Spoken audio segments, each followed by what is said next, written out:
Yo fui muy mal lector de literatura venezolana mientras viví en Venezuela. Cuando yo egreso de letras de la UCAP, había leído muy poquita literatura venezolana. Tuve una relación, por una parte, de rebeldía juvenil y de tontería de, yo leo a Dostoyevsky, intensidad juvenil. Yo leo a Nietzsche, Dostoyevsky, Tolstoy, y no leo a Pocaterra porque no me interesa. Eso ocurrió. Pero también creo que en la Universidad Católica, en aquel momento, a excepción de Carlos Sandoval, que fue nuestro profesor de literatura venezolana y de quien aprendí muchísimo, la manera como se trabajaba la literatura venezolana en aquel momento tampoco era muy estimulante.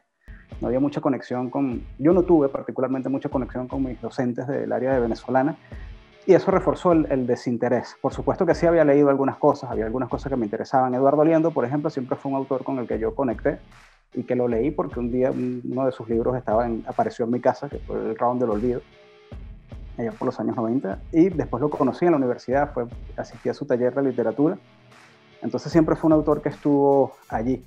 Pero más allá de eso, yo cuento esto, siempre me hace mucha gracia porque hoy día aprecio muchísimo la novelística de Arturo Uslar Pietri.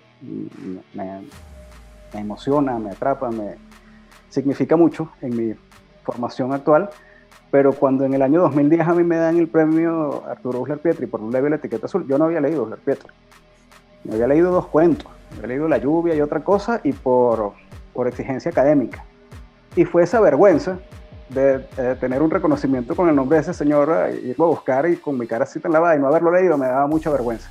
Entonces me acerqué a las Lanzas Coloradas en aquel momento, hace ya 12 años, con mucho desdén, con idea, pensando que me iba a encontrar una literatura patriotera, de estas cosas de rasgarse las vestiduras para la nacionalidad, y fue una cura de humildad y una enseñanza tremenda y estás equivocado, muy, muy duro, muy fuerte, que me cautivó por completo. Y luego fue el salto a La isla de Robinson, La leyenda del Dorado, conocer al autor, interesarme por su biografía, y de ahí fue una cosa tras otra. Ese acercamiento a Uslar Pietri fue como que me abrió una puerta para acercarme a otros autores como a Manuel Díaz Rodríguez, a Pocaterra, y ya fue una cosa muy apasionada, la curiosidad por esa literatura. Quizás Teresa de la Parra estaba también en mi grupo de autores predilectos previo a este movimiento. A Teresa sí la había leído con pasión, interés desde chamo.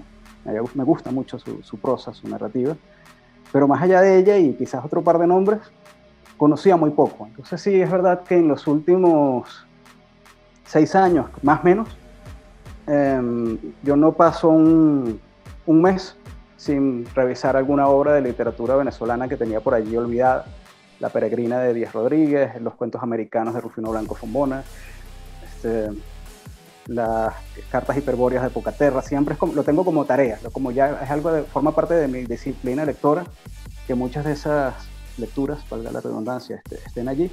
Y sin duda el tema del distanciamiento tiene que ver con esa curiosidad. También la pregunta que yo me hago, y así era el título de un curso que dictaba hace poco con la UCAP, y que lo comencé a dictar a manera lo inventé durante la pandemia,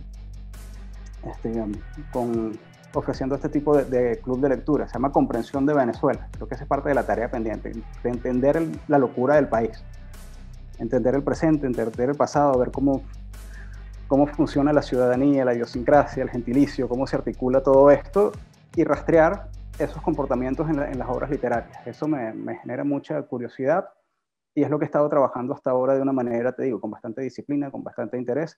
Sin duda ha estado ahí.